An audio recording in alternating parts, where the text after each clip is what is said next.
Well, hello everyone. This is Timothy Wenger here from The Man Effect, and today I have an amazing guest. Kenny, I'm not sure if I can actually pronounce your last name, so I'm not going to try, but you're from The Man Whisperer, and Yeah. why don't you give me an explanation of how to say your last name first of all, and then we can go from there. So I used to be a nice Catholic boy, and my parents named me Kenneth Joseph Francis Terence Dominic D. Cruz. It's Oh like, my what? God. All the saints, what is this? It's crazy. And then when I got married, my wife asked me to marry her, what, 3, 4 years, probably something like that. We've been together 15 years. And then Uh-huh. I just thought, what's going to happen with the names? Because her name's Marmarella, Uh-huh. which means little mother, and she's Italian. Okay. My name is De Cruz, which Mm. was De La Cruz, which is Portuguese, which is off the cross. Talk about cross to bear. So we just thought, stick them together because we didn't want her family script and we didn't want my family script. So we thought, Uh-huh. we put them together. This is our name and this is our life path, and we can create it from scratch. So Uh-huh. I'm a Mammarella-D'Cruz now, which Uh-huh. is like syllable city. Yes. And the Man Whisperer thing was the biggest shock. Mm. Newsweek contacted me. They were writing a cover story article about men and mental health and suicide. So Mm. they interviewed me for the story. Yeah. Next thing I know is they've written a book about men, mental health, and suicide. They've Yeah. written a whole chapter about my work in the book. And they Yeah. called me the Man Whisperer. It's like, where did that come from? It's outrageous. Really, really cool. So I was very, very chuffed about that. And you're fortunate enough that the domain was open Yeah, and got it I bought going. it. Couldn't Yeah, believe it. that's I also incredible. got the trademark. That's But, insane. how long will I be the Man Whisperer? I don't know. Because I find things pass, things move on. Oh yeah, Um, yeah. and in the last few years, I'm 53 now, since turning 50, for some reason, it just got into my head, I need to pass it all on. Hmm. So I've been training people to run men's groups, men, women, therapists, whoever, coaches, and Yeah. it's been going great. They've Hmm. been launching their own groups, they've been running their own stuff. So it's the Man Whisperer might be a murmur in the background to give space for other people in time, Hmm. but it's like there's a lot of change going on. I love And it. I love to support the way that men are getting real, Hmm. getting authentic, stepping up and being who they are, Yeah. way beyond the shoulds and the nonsense. Yeah. Yeah. I find it really I appreciate people who are trying to work themselves out of a job Yeah. because it shows a certain level of security. Does that make sense? When you don't need to be in Totally. the spotlight all the time, that's a good sign, in my opinion. And the weird thing is, I find that most of my male friends, my own personal close male friends, Hmm. they don't do social media, Hmm. any of the channels. Uh-huh. Some of them don't even do emails. They wouldn't know who's in the spotlight. I Yeah. haven't watched TV for decades unless Yeah. I'm at someone's house and there's a special game on. Yeah. I don't know what's going on. For me, I love the way that people will do things for the love of it or the Mhm. truth of it, rather than if I do this, then I've scored brownie points, then I'm in with this. That's Mhm. conditional. That's not love. Yeah. That's fearful manipulation. And I know because I used to be a fearful manipulator. It Yeah. was survival in the old days. Mm. But yeah, things are really changing. And I guess one of my biggest fears with my private work, so I run men's groups, I also see men privately and I train people. Yeah. One of my biggest fears before I went into private work was that people would give me their power, Mm. I find a lot of men are so eager to hand power over to the leader or the Mm. alpha or the father replacement or the big brother or the guru or whatever it is, and it's like, I don't want your power. You need Yeah. to have your power, Yeah. and I need to come in when it's time, help you turn things around, and then you walk off and you Yeah. live it and Yeah. you pass it on. Yeah. And it's a terrible business model. Yeah. But then it's not about business, it's about life. Yeah. That's really interesting. I would say the last 6 months, I've been dabbling with the idea of getting more in the coaching realm, and I really don't like how centered it is on the coach. And so I created this program for two men to walk through a self-coaching program together. So that way they learn how to have relationship with another man, and then at the end they have the option to have someone continue life with. But I haven't had the capacity to get it off the ground. But that's something that I've really seen as a need. Just like you're saying, men give their power away so easy. And it's like teaching them not to give it away, but to maintain it and to grow it and to keep moving. Step into it, share it, and know when to step down as well. Pass the ball. Yeah. When it's time to pass the ball. Yeah. But when it's your time to strike, you strike. Yeah. And that's the collective consciousness. It's in my mind, it's almost like asking a question. You can tell when someone asks a question if they've actually thought about it, if they've actually sought it out, or if there's just this amount of weight behind a question. And I feel like power is very similar. Like you can tell when someone's fought for it, when they've tried, when it's time to ask for help, when it's not, So. And in a strange way, for me, it's feeling, is someone doing something, or are they coming from their being and just showing up, sharing it? Is it an act? Is it something that's being inflicted, or something that's being shared?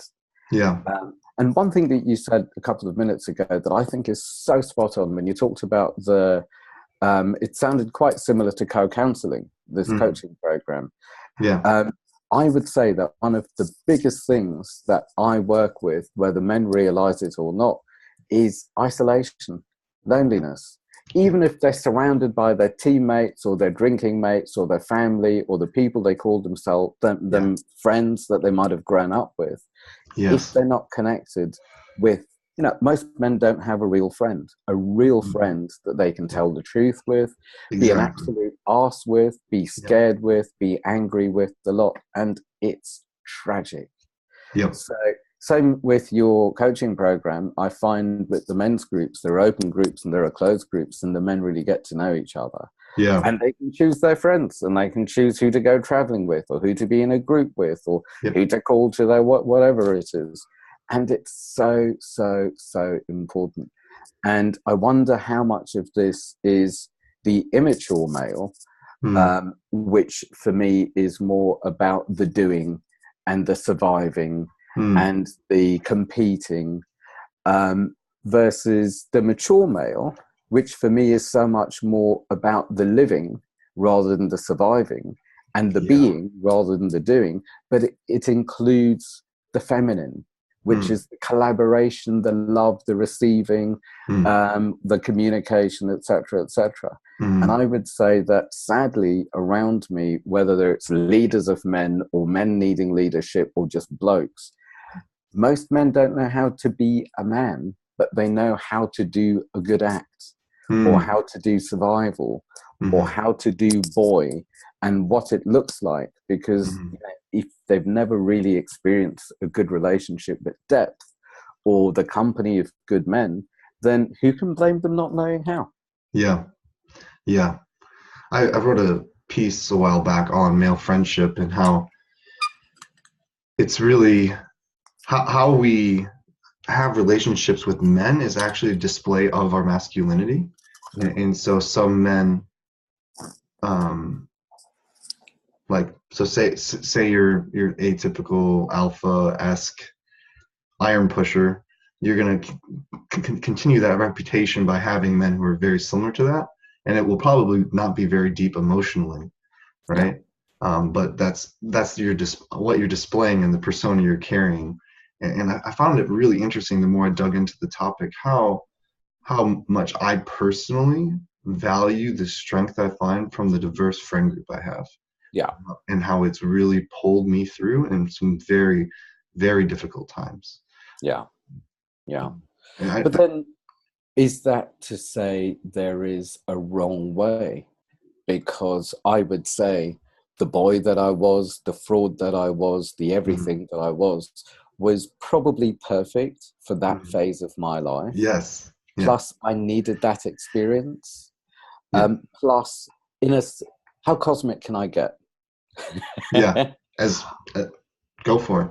So this is my little fantasy. I'm even uncrossing my legs and sitting up. My little fantasy is before coming down this lifetime, I agreed that there are certain things that I would learn. Mm, There are certain experiences I would have. There are mm, certain things I'd unlearn.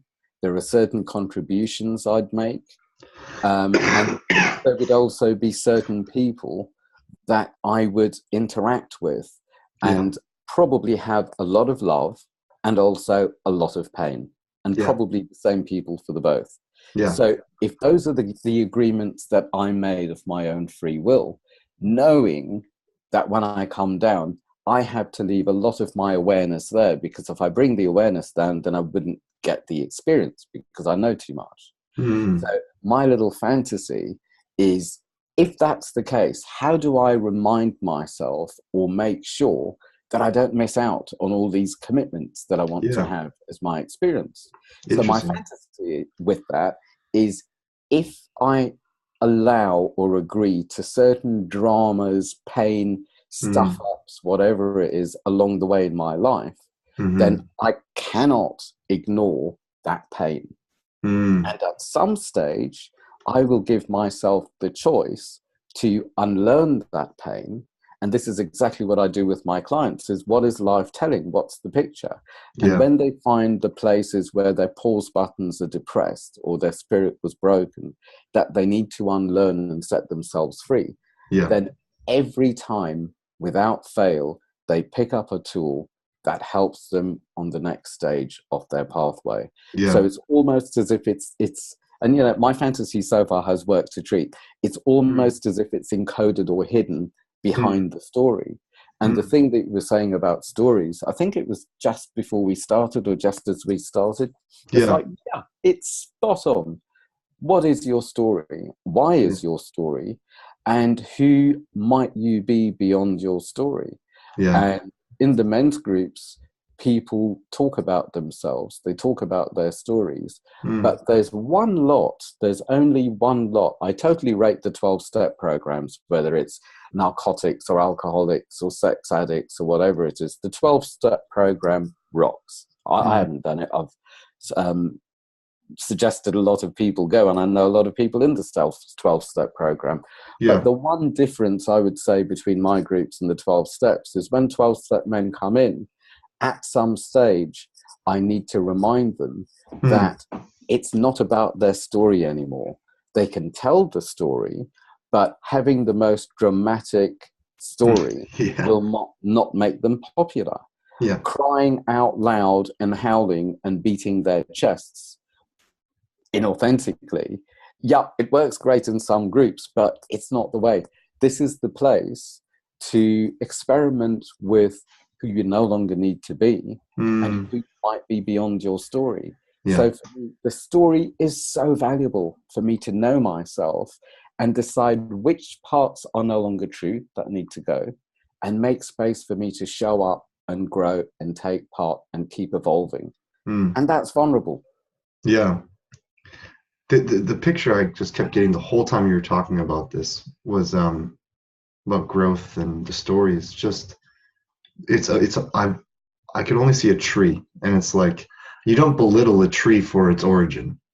Yeah, You belittle a tree that stops growing because it dies and yeah. it becomes firewood, you know? And so it's like if a man is willing to continue the journey of growth, that's really at the core of almost everything, Yeah, like in my opinion, because I can't belittle a child for having childish ways, but I can yeah. belittle a man who's chosen to stay a child in some That's a funny extent. one. That's a really funny one, because I can feel the same very much. Yeah. And I choose my company very, very, very carefully. I Mm, value my time more than anything. Mm. And I believe that we are products of our environment, whether it's Yeah. internal, external, historical, Totally whatever. with you. Oh yeah. With that, I need to be clear about who's in my environment, but I've also needed to accept and respect where people choose to be, Yeah. irrespective How of how interesting. good, bad, ugly, lazy, pointless, destructive, etc., etc. Because it's like, Amen. yeah, and also they've got the rights. Yeah. Why should I say no? You should do what I'm doing because Yeah. I'm doing it, and if you do it, then surely I'm right and I'm top of the ladder. No, Yeah. bugger it. I have to accept all these people exactly where they are Yes. and deal with the trigger in me, and also deal with the jealousy of I'm working so hard. How dare you have such a simple, easy, good time? It's not fair. Yeah. But if Oh their man. life experience is a rest life or Mhm. a bum life, then you need to have the experience of being a bum. If Yeah. that's your choice and that's your path right now for however long you need to. The other one I used to judge as well was people not being, I don't know, emotionally connected, self-aware, Mm. generous, sharing, Mm. etc. Mhm. Until I realized, well, actually, if they haven't got that in themselves, then how could I expect them to share it? You Yeah. can't share what you haven't got. Yeah. So, yeah, my God, have I had to grow up. And I have kicked and screamed and fought every step of the way. What I like is I love how wrong I am. That's And where the growth is, isn't it? yeah, I remember years ago, I just got into some sort of school and got in a room, and the person I judged the absolute most in my head ended up becoming my best friend. And Ain't that the way? and it's been a continual reminder of my judgments are completely wrong, to me over the years, and I value that relationship so much. Yeah, Um, so that's what's so funny to me is there's these um, monuments in my life. Let's just say, of yeah, Tim, you were wrong. yeah, yeah. So And maybe I know that when I have judged, I've had exactly the same situation where people, someone at the door. you can go get it if you need Let me to. quickly go and get it. I'll be one Yeah, sec. yeah, no worries.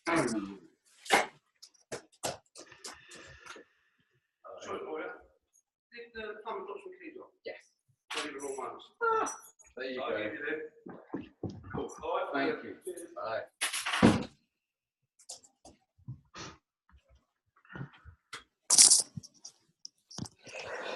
Yeah, what I've found that's really pissed me off is the blokes that I have judged the most and properly, not only disliked, but chosen to properly dislike, even to, in a way, punish for being around me. They have become my best friends. Yep. And maybe the dislike was a charge. I felt something, and Mhm. this feeling, it's like, this is too vulnerable. Therefore, I'm going to, what's the word, declare war. Yeah, I'm vulnerable, I'm scared, we're having a war, I'm safe, or yeah, something like that. yeah. And they have 9 times out of 10 gone from the one that I choose to exclude to the Mhm. one that's totally let in, Yeah, because I've got to meet my shadow, yep, or I have met my match, or yep. whatever it is. It's like, this is where the biggest learning and the biggest trust has come. Mm. But something happened yesterday that's still a little bit on my mind. I had this with a best friend. I must have been in my 30s when I lived in Sydney for a while. Uh-huh. And it was like, not interested, busy life, whatever. And he's 10 years younger than me. He's Mm. from New Zealand. We were both living in Sydney. And cut a long story short, we became best friends. Mm. He was a bit of a scallywag. He was into his partying, and he was a bit of a drug addict when we first met. He had a Uh-huh. very tough life, children's home, foster care, whatever. Yeah. And we became very, very good friends. what happened in that relationship changed my life. And what happened in that relationship is finally, after a life of survival and having to be a little boy, pretending to be a big man, taking care of things that even men shouldn't have to deal with, I'd never had time or space to do my adolescence. So with this guy, we traveled around, we left Australia, we moved to London together, we lived together, worked together, whatever. It was primary relationship. It was absolute love and sometimes absolute hate as well. And what I gained was finally I did my adolescence. And after adolescence, I was safe to do my childhood. And I couldn't be my own self-respecting man until I'd had those blowouts, until I got rid of everything and there was space for me and I could get to know who I am beyond fears, beyond judgments, beyond being a nice Catholic boy, beyond what will people think, beyond everything. And that was really, really, really worth its weight in gold. I would say before that, I had a best friend where what happened with him is we got on a spiritual pathway. He was Jewish and he'd outgrown being Jewish. I was Catholic, I'd outgrown being Catholic. We were looking for more, a whole lot more. And we got on a spiritual pathway, mainly through theosophy. This was in this was in the mid-'80s where it all kicked off. So that was all fine. I moved abroad, traveled the world, and then I met this guy, Christian. And for the first time, the shadow entered my pathway. And my God, did I get to know my shadow. Initially, he played it out for me because I was not touching it with a barge pole. Then I had to own it. Then we had to go into battle. Then we had to go into confusion, rage, and more than anything, it's like, why am I letting myself be treated like this? Why am I treating someone like this? Anyone else, 5% of this and you're chucked. Where with this, we just stayed in there and my God, it was life-changing. The stuff we went through and the stuff that we learned is phenomenal. So this was probably mid-'90s. Could you give like an example of a story or a situation just to paint a little bit better picture for people who don't get the context? There are some very, very dodgy ones. What can I say that's not too dodgy? I'm sure. Well, I guess if you want, no big deal. Well, this is a really important one. Actually, is I remember. So we lived together, and in the end, just couldn't do it anymore. So he moved out of the house, and I remember at one stage he contacted me and said, "I want to talk about something." And I said, cool. I wasn't going to be home until late because I was just like really booked with clients, absolutely exhausted. So I had another friend who was over, he wanted to hang out for a bit. So they knew that from the time I got home to the time I went to bed, there's like a 2-hour slot. So hung out with the first guy for half an hour and it was like, fine, done. And then it was Christian and we hung out. So his name, didn't mean to say his name, but never mind. So I think, had I had a glass of wine or was it only him that had been drinking? I don't remember. But on a regular basis, it would, we would have really honest, we knew each other inside out. We probably still know each other inside out at the core. So we had a conversation, and what used to sometimes happen in conversations would be that he would take something beyond where I would meet him. So he'd cross a boundary, and I know that if I met him there, he'd raise it, and it would get ugly. So with this one, I don't remember what it was, but he said something, and by now, so I was naked, so I got in bed, and he came over to hang out and chat and whatever. So we hung out, and then he said something, and it crossed the boundary. He left the room, and even though I was just totally naked, I just thought, I'm not going to stand for this.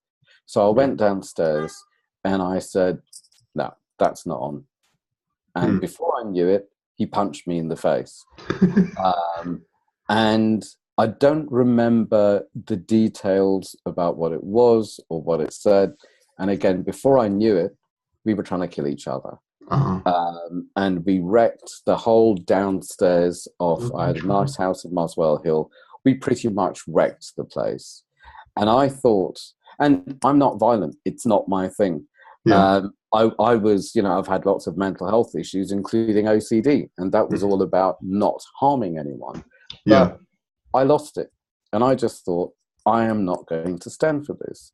So, cut a long story short, there was a lot of fighting, and the third guy was there and he was trying to break it up or do something or whatever. But it was like we had lost it. This was beyond control, and this was just raw rage. Or maybe it was raw pain, or maybe it was raw expression, or maybe it was raw love, or maybe it was stuff that we've been saving for who knows what it was.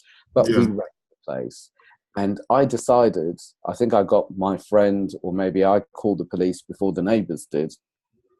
After he was thrown out, he came back, I don't know how much later, dismantled the bricks from the next door neighbor's wall to throw through the window. Oh my God. And we ended up, by that night, we were both in different hospitals.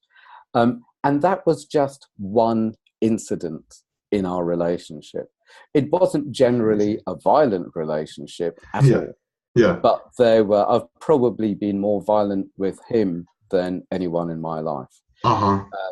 What we held each other true to was the utmost of goodness, I guess. It's like I knew when he was selling out. He knew when I was selling out. And it was not an option that we sell out on ourselves or each other or on our integrity in the way that we live life. Meanwhile, we used to party and rave and stuff like that. Meanwhile, we had lots of friends. We had, you know, in those days, the business was going well. He worked with me for a while. We shared everything, absolutely everything. And it was really, it was primary relationship. There are times when he had a girlfriend, I had a girlfriend, we both had girlfriends, that was all fine. But yeah, there are times when we lost it. And I remember, I don't remember if it was after that, but I remember at some stage saying, look, yeah, I also want to get together. I also want to talk about this. I also want to get it, because there's something going on that I'm not getting. There's something here, and I'm not letting go of the bit until I've got it. This is, and I remember saying to him, I can't see you unless there's someone else there, because, and our minds were so precise with so many details and so many arguments, and also we were so hungry for information, hungry for facts, hungry for more pieces of the puzzle to come together. So it was huge. After that, he organized a counselor, so we had a third party, and we went for a little while, and then he stopped. But it was that important. It was really, and that's one of the many incidents. We'd give talks together about things. We were in the press together and stuff. So there's a lot of goodness. He is so sharp. He would be around a person for a few seconds and he would know exactly who they are and what they're scared of. And he'd be able to toy with that. And that can be used in the positive, that can be used in the negative.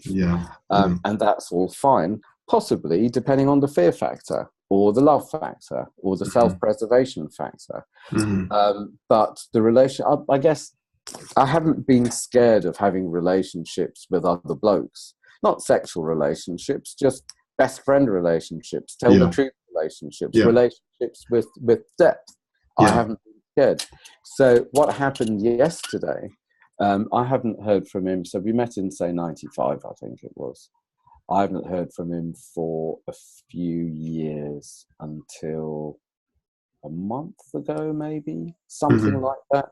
And it was quite a shock, and I needed to sit with it. It's like, do I wish to open my life up to this? And I sat with it, and I sat with it, and I feared it, and I was excited by it. It's the most addictive, abusive, enlightening experience of my life. Mm. Like, wow.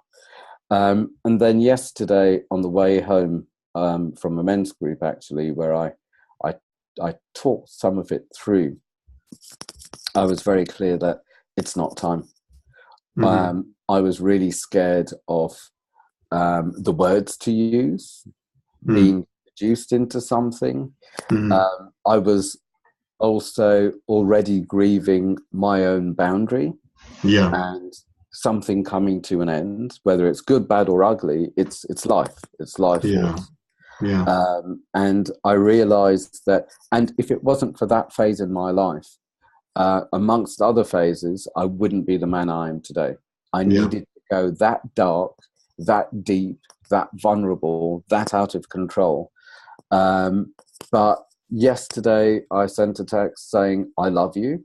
And it's just not time for me to open this up. And I Mm. know that if and when it is time for me to make contact with you, it might be too late and you might already be close to me. And I have to accept that. Mm. But again, it's like there's boundaries, and Mm. boundaries is probably one of the most important lessons I have learned in my life. Mm. My God. Interesting. So on boundaries, I think that's a topic we could probably talk about for hours. Um, and first and second of all, just thanks for sharing that story. I think it's good. I really appreciate that. Um, I with boundaries, I think there might be some confusion for people in the sense of, oh, I put up these walls and I don't let anyone in. Yeah. Um, That was my confusion. That was yeah. exactly my confusion. So, I believed that boundaries were barriers, hmm, and I believed that only bad, selfish people had boundaries because they hmm, were keeping everyone out, and what are they hoarding or hiding? hmm, Um, what I realized later that was that boundaries are actually very intimate places where people meet. It's not a place of exclusion and denial. hmm, It's a very intimate place of this is where we will meet. This hmm. is where we'll be real together. And once we've met, then we can really start the dance of how we wish the boundaries to move. Yeah. And so for someone who's on the beginning of their journey of learning self-love and self-care with boundaries, what would be your advice to them? I would say the first thing to do with anyone or anything that you feel that you need a boundary Hmm. or something's outgrown or something's not right is take a deep breath and feel it. Does Hmm. this feel like a drain or does it feel energizing? Hmm. Does this feel like love or Hmm. does this feel like fear or pain or whatever's going on? And it's not on or off, good or bad. It's Hmm. where is safe? Where is a good, safe place to start? Not to, as I believe a lot of boys do, is what's expected. How can I put on a good show? Yeah. How can I make people want to like me or follow me?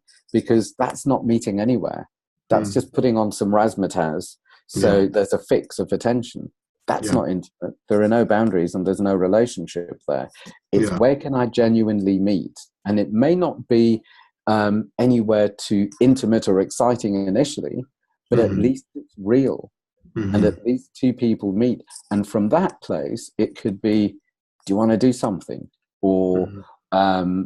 I'm scared of you because, or Hmm. let's this, or I really like that, or your friend that said so and so, there's something a bit dodgy about him, and I hope you don't mind me crossing the boundary and saying it.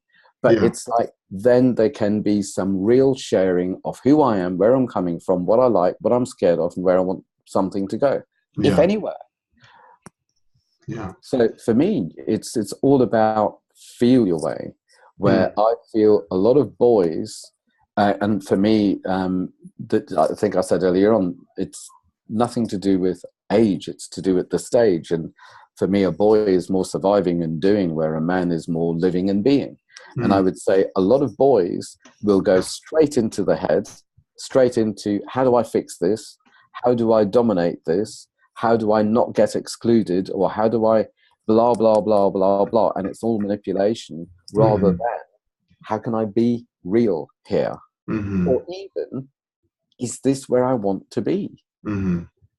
How many men actually think, no, you do look like you're having a great time, Yeah. but Yeah. it's your type of a great time, and I'm having a shit time, and I'm going to leave now. Yeah. But so many blokes, it's like, well, this is what's going on. This is where the buzz I is. gotta be How do I here. sell out on myself to be included? What's Yeah. the point? Fear of missing out and all that. Yeah. Yeah. And Yeah. I'd say the two main things that most of the men that I work with suffer from, or the things that control them even, are a fear of humiliation Mm. and a fear of abandonment. Mm. Now, ain't that just the playground? Or even in the families, I would say a lot of men that I've worked with, their biggest devastation is when their mother withdrew from them. Mm. It's not even the shouting and the telling off. Yeah. It's the abandonment. It's the withdrawal. That's what really hurts. And Interesting. I would say it's exactly the same today, irrespective of the age of the men. And sometimes it's not just their wives or their Mm. mothers. It could even be if their daughter withdraws from them. It's like, I can't deal with this. Mm. It's so, so, so powerful. And this is where it's important to learn how to communicate Yeah. and to take care of what's really going on rather than making the drama in hand what's really going on. And for me, again, to follow the feeling is when that's going on, take a deep breath and follow the feeling, and it will probably in a split second take you to the time of abandonment that needs to be included or healed or whatever it is, Mm. rather than escaped from. Because life is going to bring me situations and opportunities to say, Yeah. heal this, set yourself free, and we'll Yeah. give you some more.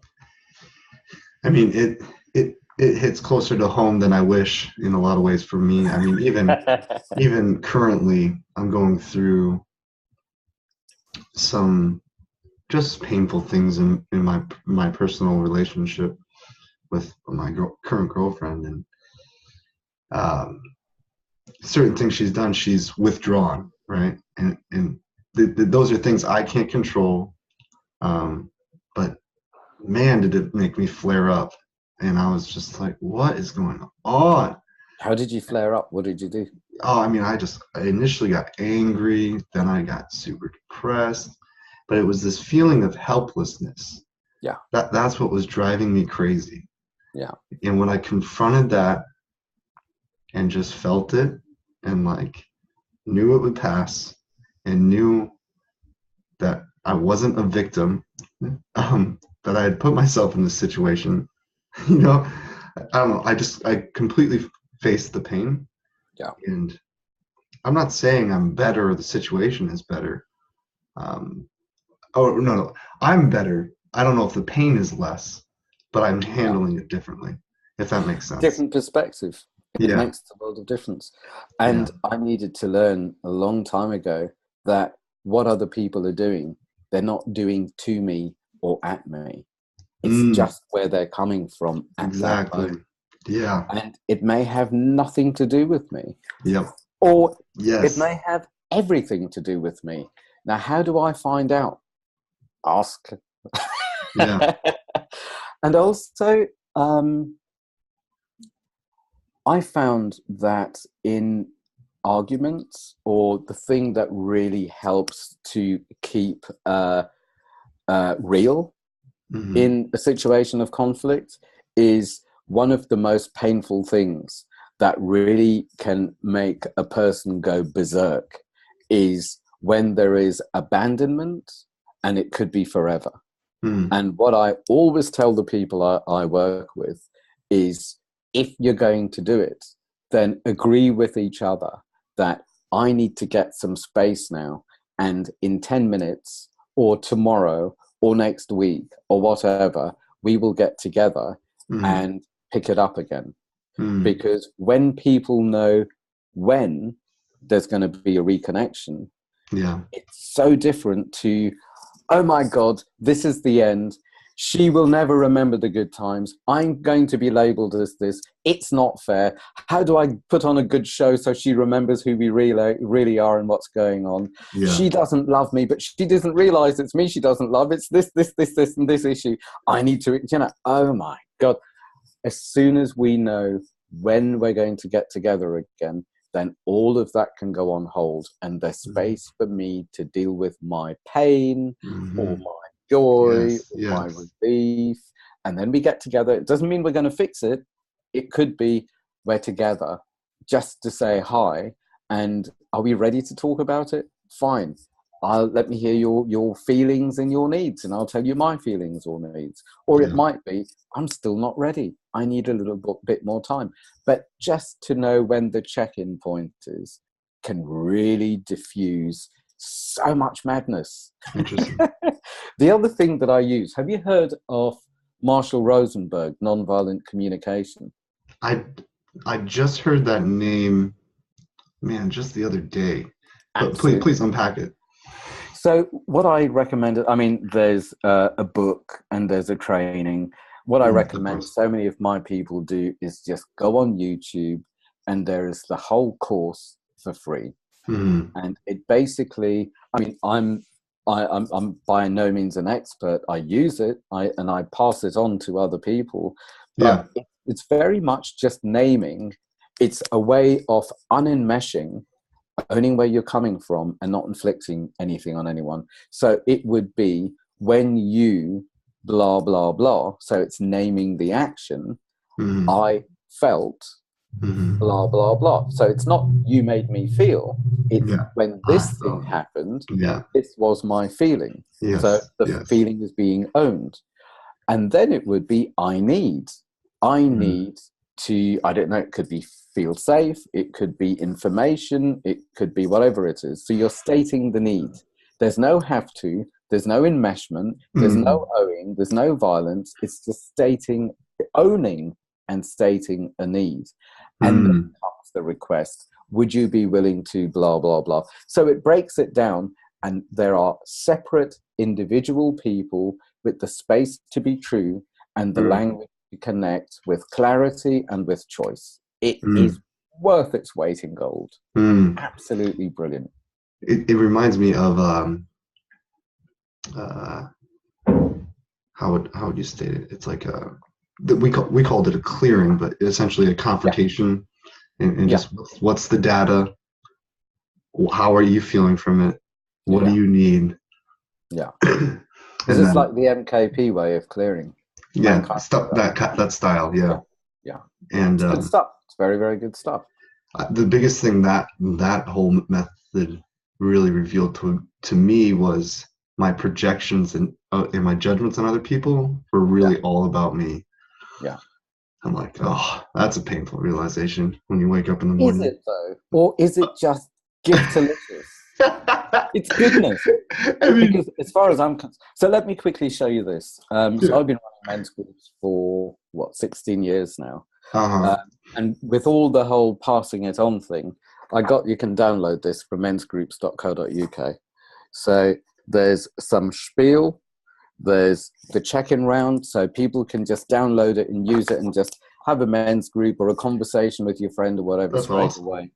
And then there are ground rules. The final ground rule. Yeah, exactly. It's just there straight away. Don't need to do a training. Don't need to be smart or clever. Here it is. Get on with it. Grow. Because, even men who have good friends, they don't know how to get aware, how to take it deeper, how to take it more personal, how to enrich the relationship. So my favorite ground rule is number 11, live beyond the rules. Playing small to be safe or light may keep you small and stuck. Exploring the edge of your comfort zone may bring challenges and help you grow. Live beyond your fears, fantasies, and old restrictions to express a more authentic you in daily life. So basically, we've got ground rules about confidentiality, respect, taking part, being honest, own what you say, stay in the present, blah, blah, blah. And the final ground rule is play bigger than the rules. So you get it wrong, you're at the edge, and you grow. Because for me, the object of the exercise isn't to be small and nice and everything's fluffy. It's to meet at the edge and to grow. Yeah. I want to be where it's ugly. Yeah. All the time. Yeah. And that's beyond ugly is absolute beauty. That's the mark of a leader or a man I want to be in the presence of, is someone who embraces and moves towards discomfort, and doesn't run as away long as it's not a death wish. Well, yeah, I mean, of course, but it's like I mean, if you're jumping off a cliff without a wingsuit, like, yes, you're just going to commit suicide. There's obviously that, but I mean, I find that attribute or that type of mentality so attractive, because it reveals that you've done your own work and that you're continuing your work because you haven't arrived. There is no arrival. I know, but it's just. But my God, I love that there are kind of landing pads or rest areas. It's like, now I have space to reconsolidate and to take part with life differently. Yeah. And I wonder, for example, because my heart is hurting since sending that text yesterday. Yeah. I've got all sorts of stuff up. It's like, I want this guy in my life, but I know it's not time. It's not right. It's not true to have this guy in my life. So my heart is hurting. There's no two ways about it. Yeah. I could take it all on. Give me more trouble. Give me more stuff. Let me be a warrior. It's not all about being a warrior all the time. Yeah. And I wonder, now that I've got a boundary with this guy, whether I will somehow change, because his gift made me the man that I was, going through my adolescence, going through my childhood, and finding myself in alignment and ready for action. That was a huge, huge gift. Now, with this boundary, I wonder whether somehow my adolescence or that part of me is more in the background to draw upon, and there's more space for me to move on somehow. Yeah. Because, like I said in the men's group last night, there are very, very few people in the world I would rather be with. Yeah. And I had the audacity to basically tell them all that they are all a poor replacement. And it's like, if that's not the truth, then what am I doing there? I had to tell the truth. Yeah. So I wonder, in naming that, saying that, and having the boundary, whether at some level I'm saying to everyone else, okay, I've got over it. I've made space to meet other people, and for people not to be a poor second best, but for me to allow people to be more and bigger and better in my life, and maybe for me to allow myself to have more. So that's a boundary. And I wonder whether putting that aside will just allow more. I don't know. But I also, going back to what we were saying about groups and how some people go for popularity, a lot of people will really want to get in there and find some pain and process and cry and shout. And it's like, quit with the dramatics. Like, get real. It's not about the noise. It's not about the drama. Surely it's about showing up with an open heart, and whatever needs to pass has the safety and the space. Yeah. I love it. What I'm curious is, so this current situation for you and the boundary you've put out, how would the scenarios obviously would be different for you, but like 10 years ago, Kenny, how much pain and struggle would have this situation caused for him compared to you now? I'm in a very, very different stage in life to 10 years ago. Plus, I traveled for 5 years. I'm an ex-refugee from Uganda. I've had lots of movement and drama and blah, blah, blah. 10 years ago would have been the early days with my now wife. And I would have still had more of a traveler spirit, more of a free spirit in a lot of ways. and I was still, now I'm running about a dozen groups a month, which is a lot, and I've got loads and loads of clients. I'm very, very busy. Then, and also I'm doing a lot more in the media these days. Then I didn't want so many groups. I didn't want so much media, and my clients were different, doing different things.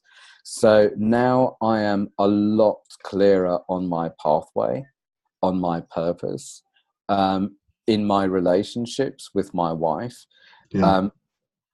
I have chosen not to have children, and thankfully my wife was the same, because if I had kids, I wouldn't be doing the work I'm doing, because I give it so much. I love it so much. It's like my child. I wouldn't take that away from a child. So 10 years ago, I was a lot freer, a lot more frivolous, a lot more adventurous, a lot more carefree. My parents were younger. I've matured, and I've made a lot of very important choices of the people in my life, and the way I wish to live my life. So then I was a different person. I probably wouldn't want or need the boundary.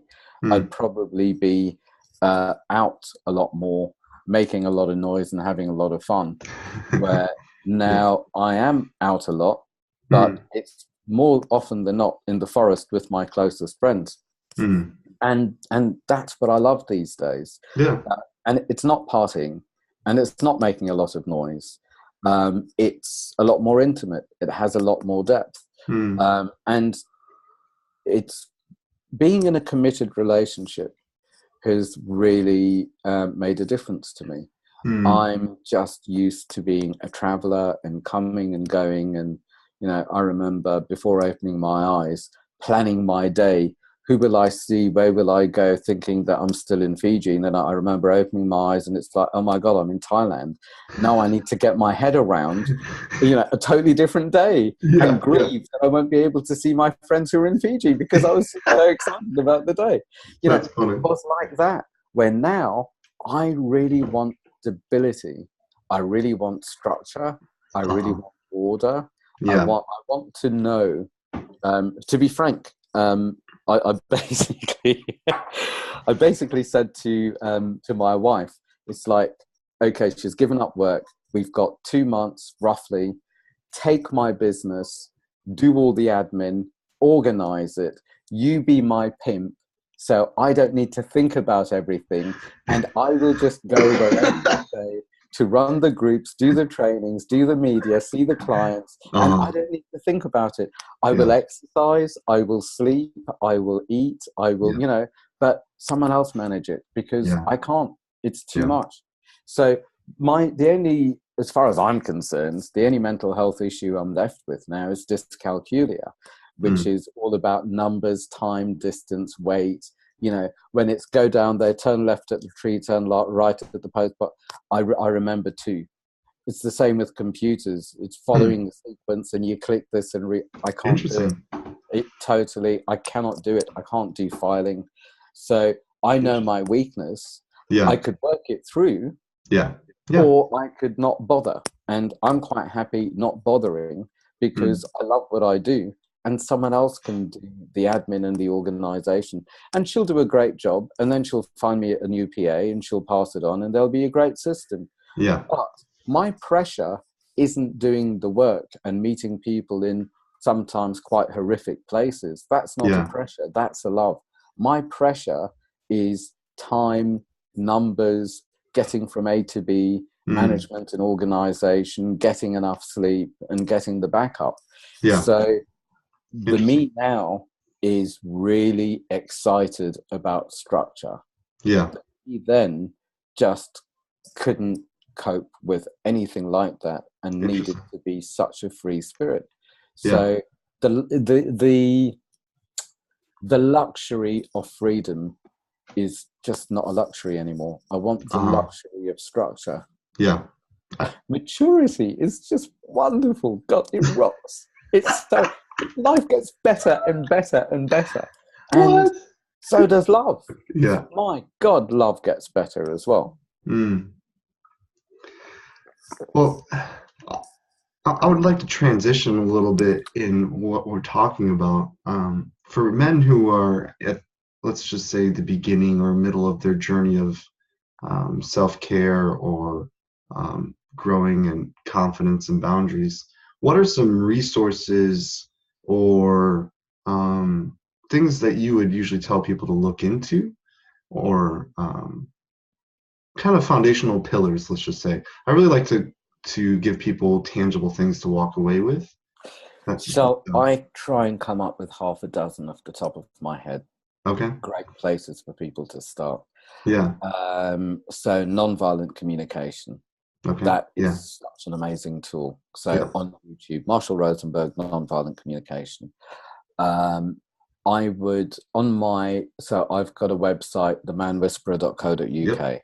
Yep. On the website, there is a free download of a personal discovery questionnaire. The personal discovery questionnaire asks all the questions about your life in a certain order from a certain angle. Filling that in will give any person a picture of their story, so they no longer have to be their story.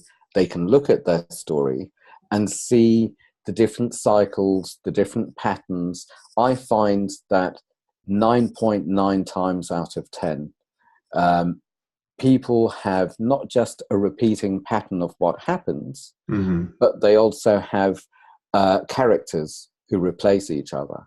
So I can see very, very clearly from childhood to date that this person is replacing that. And it might quite simply, it might be the role they play. More often than not, it would be the way that they feel about themselves around this person. I feel wonderful, I feel bullied, whatever it is. So get to know your story rather than being your story, and observe the patterns, the cycles, and everything else that's going on. Look at the picture, know the picture, and then choose to live beyond that picture and to write the script. Because again, I would say the unconscious boys know how to survive incredibly well, and will keep attracting generally the same old story to survive, because that way they prove that they have to survive these things, and they do what they're best at, which is survive these things. Where a man will think, wait a minute, I know this. I'm not going to go there. I'm going to try this way that I know nothing about, and I could so make an ass of myself. It could get me so in trouble, so in danger. I am so out of my comfort zone that I need to go and try that. Don't have to do it alone. Could do it with friends, do it with other people that know, do it with other people that have been through it. But it's to choose life rather than choosing control. So that's the second one. Third one, calmer, easier, happier parenting. There's a friend of mine, Noelle Janice Norton, who is a huge parent and expert. It's where I learned all my parenting skills. Now, on her website, there are all sorts of freebies and downloads and everything else. But the parenting skills I picked up, I use in the boardroom with boardroom bullies. I use everywhere, from reflective listening to descriptive praise, how to prepare for success. There are so many things. So loads of information on there. Interesting. And then there's the slightly more spooky stuff. Have you heard of Dan Millman?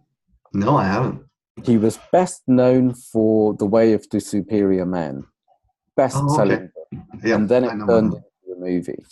Dan also put out a book called The Life You Were Born to Live, and there's an app. If you type in The Life You Were Born to Live or Dan Millman, it will come up. It's just spooky.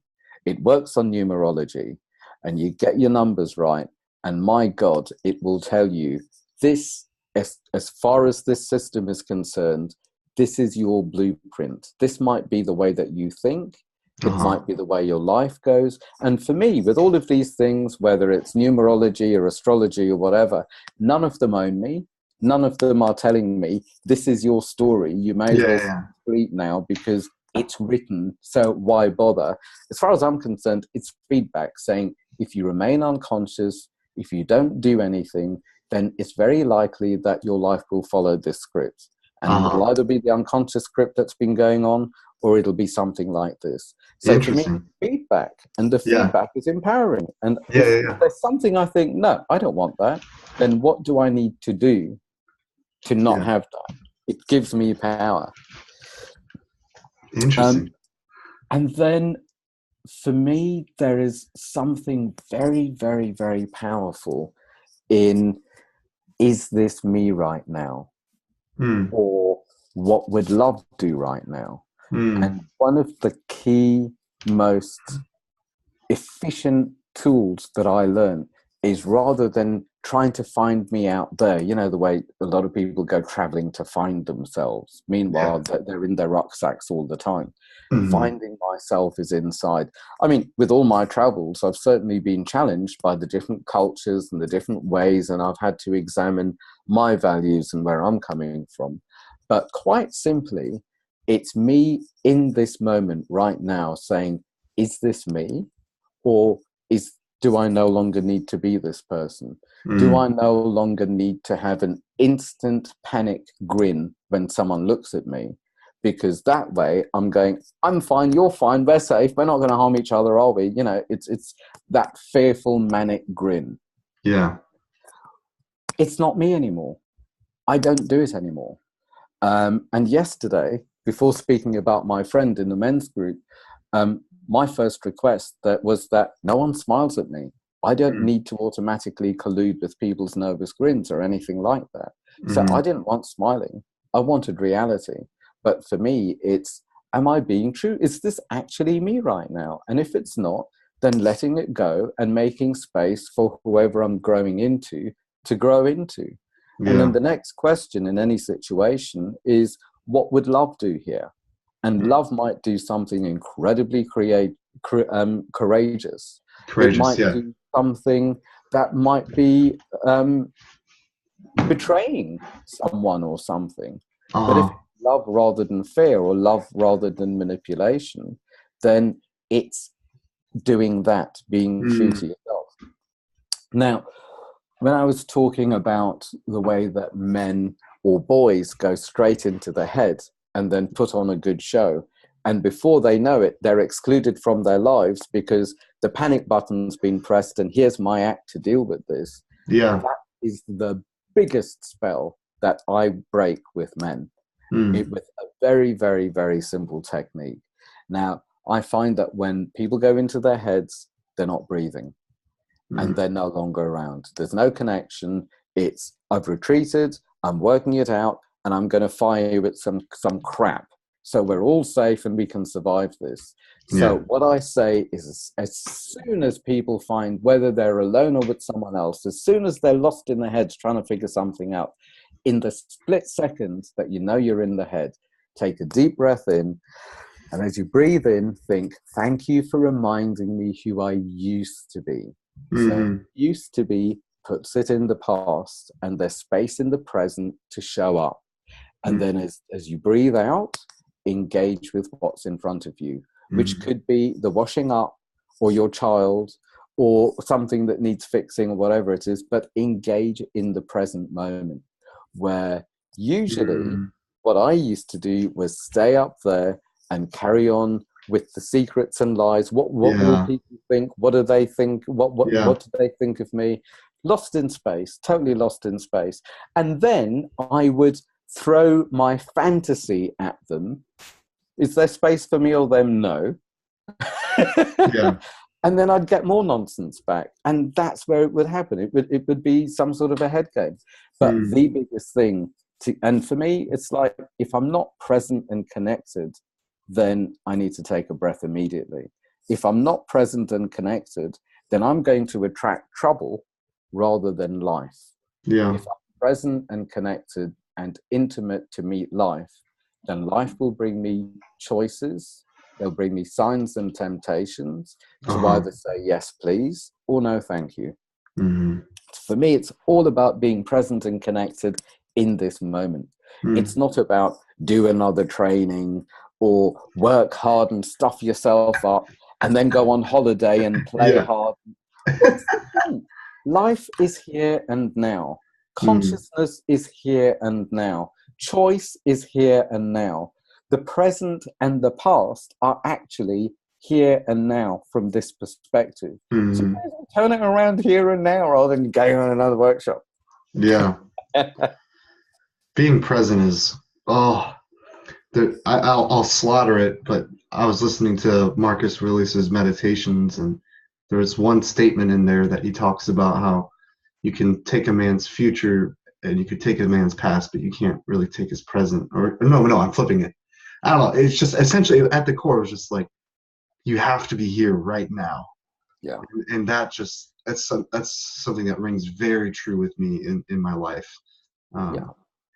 I do not want to let anything hijack the fact that I'm breathing and feeling and emoting right now in this moment.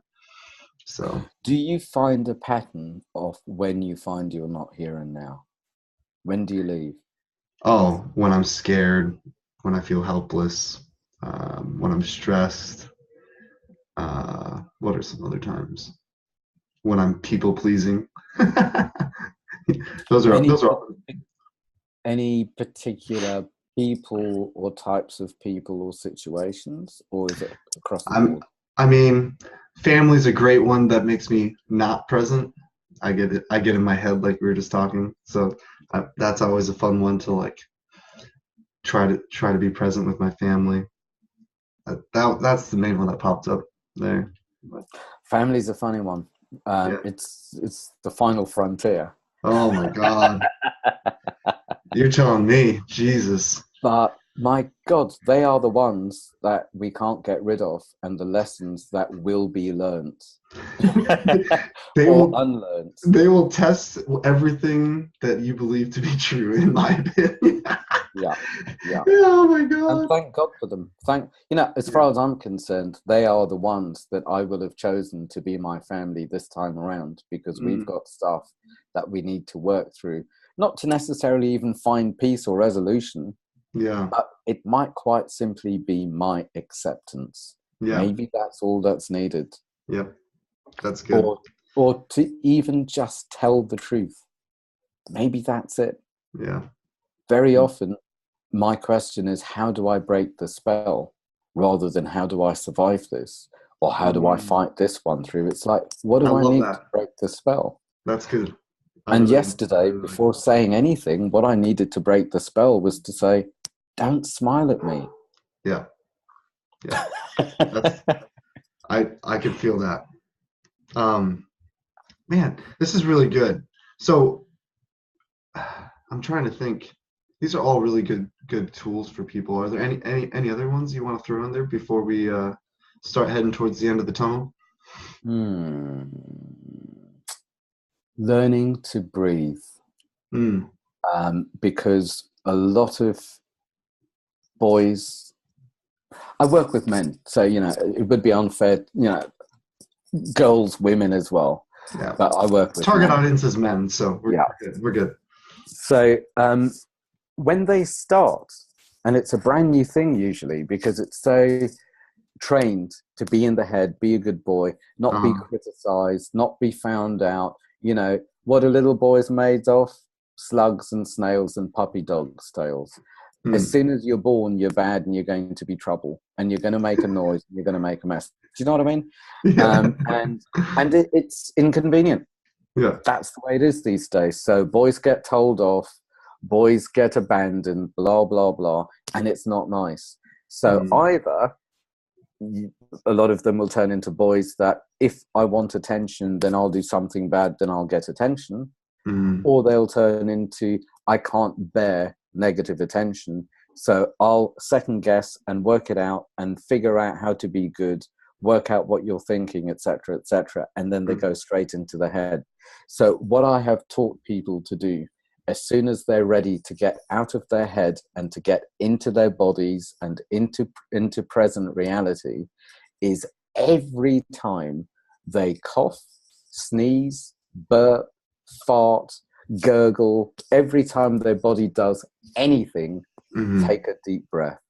Just Interesting. practice, take a deep breath. And then it extends to every time you go through a doorway, Mm-hmm. take a deep breath. So it's just getting into a zone where it's Yeah. normalized to be breathing. And then that can extend to every time you see a doorway, take a deep breath. So Mm-hmm. it's just using the environment, using your own body to get used to breathing into your. And so many men, it's like, are you breathing? Of course I'm breathing. It's up here somewhere. Yeah. Yeah. But it's from down here. This is Yeah. my being. Yeah. So it's just to Yes. get present and connected. And taking a deep breath gets people here. The Yeah. only other time, which is such a gift, instead of getting here, it follows the feeling to the scene of the crime, the part that needs to be included and healed. Yeah. That's really good information.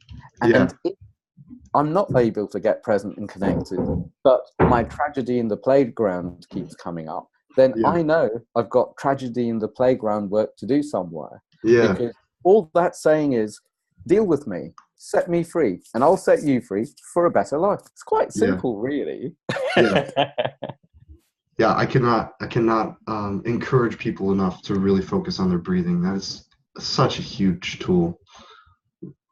Yeah. I, And surely the oh. final bit has to be get it wrong. Get it so wrong. No, you have to get it perfect the first time. Get rejected, get humiliated, Mm, make an yes. absolute arse of yourself, Yes. get it wrong. Fail. Because then you're playing big enough to be Yeah. real. Yeah. And my God, as the more I am me, the quality of people I attract is outrageous. But, Mm-hmm. you know, it took a lot to leave the victim club. And the victim club are, you know, I guess as adults, it might be the drinkers or the druggers or whatever it is, because, Yeah. you know, everyone's welcome and we will Yeah. stay until the end and you're my buddy and, you know, all that stuff. Yeah. And Sure. that's all Yeah. fine. But my victim club started when I was very, very, very young, and I was a nice, enmeshed, codependent mummy's boy. Just as, you know, that's how it was supposed to be. Uh-huh. And therefore, very aware of not only, well, not my emotions, but all the women's emotions and other people's emotions. And with that, super sensitive. And with that, it's like I feel everyone's pain and I can't cause pain. And I have to be this impotent, nice, small person that will save people and be empathetic and everyone will see as good. What an addiction that is. So from that, the only people who will not have boundaries, which I thought were barriers, who will not say anything uncomfortable or Mm. cause any harm in any way, will be the victims. And the victims will never abandon, will never leave, and will keep everything safe and everything in a sad, painful limbo. Mm. Now, how could I, as a nice Catholic mummy's boy, not that I'm Catholic anymore, how could I leave the victim club? How could I be such an absolute bastard that these people who are my chosen family, that I will abandon them to move on? Mm. That's against the rules. That doesn't work. What I realized was that the greatest gift that I could give the victim club was to get them off my shoulders and to have them either walking beside me or in front of me or Mm. behind me as a separate person. Mm. And for me to be walking my path, Yeah. which does mean abandonment, betrayal, etc. From that perspective. From my perspective, it's being true to myself and demonstrating, yes, it's dangerous. It might be considered stupid to walk your path and leave the victim club and not be small anymore. But Yeah. I'm going to do it. And if you want to do it, then I'm there with you. But I can't collude with you being small and in pain anymore, because I don't want you to be small and in pain. I Mm. don't want to be small and in pain. And if I'm colluding, then I'm saying, yes, that's the way to live a good life, when I don't believe that's the way to live a good life. So Interesting. that was a big one, to leave the victim club and to play big, Yeah. to play stupid, Mm. to play dangerous. But Mm. one of the greatest things about the men's groups, or the way that I facilitate my groups, and like I said, mensgroups.co.uk, there are videos, there's all the information that you need. You can go off and do your own. One of the biggest things for me is if someone comes with an issue, it's not quick, let's fix this person, or let's process this person, or whoopee, we have a drama in here. Nothing like that. Yeah. Everyone gets the chance to say, when I was in this situation, this is how I succeeded, or this is how I failed, or this is how I avoided it, or whatever it is. So everyone can learn from everyone else's experience. It's not about fixing, saving, or hierarchies. It's about, this was my experience. So everyone can listen, everyone can learn from everyone else's experience, and everyone can make choice, can make safe choice. And in the men's groups, there are the hugest things that come up. Recently, there have been quite a few men who are in love with their children, who aren't getting on with their wives. And can they leave? Can they take the trouble at home? Where would this leave their relationship with their kids? And, how to manage that, which is a huge thing. Yeah. And fathers, so many these days, I know so many good men, 16 years later, a lot of my young guys who came to the first groups are now fathers. They've moved on. So much has happened in their lives. But what about the father's issues? What about the father's mental health issues, emotional health issues? What about the stuff that you're not allowed to talk about or even think about? Yeah. So I've had a lot of fathers recently saying, we want something for us. Over and above their closed groups, their open groups, and everything else they do, we want something for us. So I mentioned Noel Janice Norton earlier. Yeah. So Noel and I have basically got together, and in September, we're launching a fathers group. And then it's going to go online, because a lot of the things I do these days are online, so people from all over the world can join in. And the fathers get to learn from other fathers, not only about children and wives and in-laws, but also to unlearn some of the things from their own or their partner's parenting, so they can do it their way and bring out the best in their children. It's not surviving parenting. It's not negotiating who's going to do what. It's stepping in with love and awareness and managing the situation, including their own demons. And it could be the demons about their jealousy or sibling rivalry or exclusion from their families. Or it could be, my stuff is coming up. My kid is cool, and I wasn't cool, I was bullied. Now that's come up.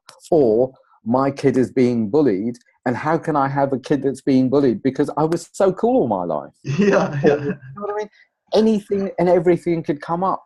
Yeah. Or my brother brings his children up like scallywags. Meanwhile, I'm raising posh kids. How do I manage this? Yeah. So Men Father is going to be launched. So with my Men Speak Men's groups, it's about men. Check this out. I've had some. Can you see that? Yeah. That's awesome. So this is my Men Speak logo, and there's a man speaking and there's a man listening. Oh yeah, I just saw that. That's what it's all about. It's not all about speaking. And that's with awesome. And with the Men Facilitate program, it's how to listen to men. And so many female therapists and coaches and a couple of wives actually have come to Men Facilitate because they want to know how a man's mind works and how to listen to a man. Not fix a man, not laugh at a man, not do what people in the media do with men, but you need to listen. So I've got Men Speak for the groups, Men Facilitate for the facilitation program, Men Father for the fathers and the fathering. We went camping. Was it 2 weeks ago? We do an annual men camp. We do Men Laugh when we go to comedy. We do Men Stretch when we've had yoga and stuff. So it's a brilliant brand that just extends to lifestyle of, as a man, what do you need to bring out the best in you so you can contribute to your own life and the lives around you authentically and with real, with power, with real power, and how to get real. So I got these business cards, and it's all about getting real. Don't put on a good show.